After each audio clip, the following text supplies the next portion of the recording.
From 8. Mortality isn't something many of us like to consider too often, but regardless of how old you are, listen up, Jim, having your personal affairs and plans in place in case the worst case scenario strikes is just plain smart. So why is a will so important? Joining me now is AMP Advice and Sales Director Blair Vernon. Blair, good morning. Good morning. Good to have you on again. Why is a will so important for younger people? Well, I think for younger people particularly, it's important because they have a view that if they die, someone else will take care of things. The question is, who's going to take care of that? And who's left with the burden of sorting that out if you haven't arranged things? Yep. I think that's the key thing. All right, and a couple of very quick things we need to talk about with younger people now too. The advent of KiwiSaver means that a lot of younger people do have that money set aside that is theirs, and they need to decide themselves where they want it to go. And then, of course, there's the digital platform as well, which has become quite important in wills. You know, who is going to have right to your passwords, to all of your digital representation? Correct. I think one of the interesting things for young people is they think, I don't have anything to leave to anyone, therefore I don't need to worry about a will. Obviously, they often have savings now with KiwiSaver, but more importantly, lots of things that they have are online. So all of my photos, maybe. Well, the old days of going through the photo album and divvying them up to whoever are gone. So who will have access to that? Things like that need to be thought about in terms of a will these days. If there is one particular time when a will becomes vital to put in place, is that when you have children? I don't think it is, actually. I think the idea that, I only get to the will at those key life events is a bit old-fashioned. I think the time to have a will is as soon as you're independent and you need to start to take care of your own affairs. Obviously, there's a couple of life stages, though, that people typically think about, obviously having children or getting married. The trick is, often those things are happening later, so people are taking longer and longer to get a will. Is there an age at which it's almost irresponsible not to have one?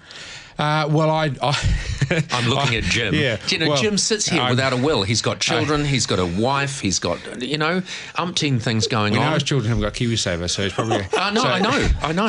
So he's probably got no assets either, Well, I do despair at the fact that people keep saying to me, it's on my list of things to do. Yeah. My general response to them is, so therefore you've got command of your mortality, so you're going to get to that before you die. These are special people who will get a warning. Well, they are, yeah. So it's just one of those things that unfortunately people don't attend to. And the tragedy of that is, when people pass away, there's a lot of sadness, a lot of things to deal with. The last thing you want to leave on top of that list of things to deal with is sorting out all those affairs. It's actually irresponsible on so many fronts, isn't it? Irresponsible and cruel. Okay, so here's another thing which can be a problem when you've got a will. If the will is out of date, that is also irresponsible in a sense, isn't it? Because you're passing on potentially real problems then for the people that you've left things to. What are the key things that might trigger the need to update a will? Well, I think people often think they only need to update the will if their life has changed. One of the things I point out to people is, so your will contemplates, perhaps if you pass away, your parents are going to look after your children. Well, what happens if they've now, in aged care? Or you contemplate that you're going to let your sibling look after your children. What happens if they've got divorced and they've got a new partner and you don't like that person? It's all of those other things that occur that mean you need to think about, what did I contemplate, many years ago, and what do I need to update? And sometimes, of course, people accumulate assets. And if you've only allocated half of the assets that you've got, then obviously there are some issues there that need to be sorted out once you've gone. So best thing for people to do who are listening and watching us right now and haven't got a will, what should Jim do? Yeah, well, take some action.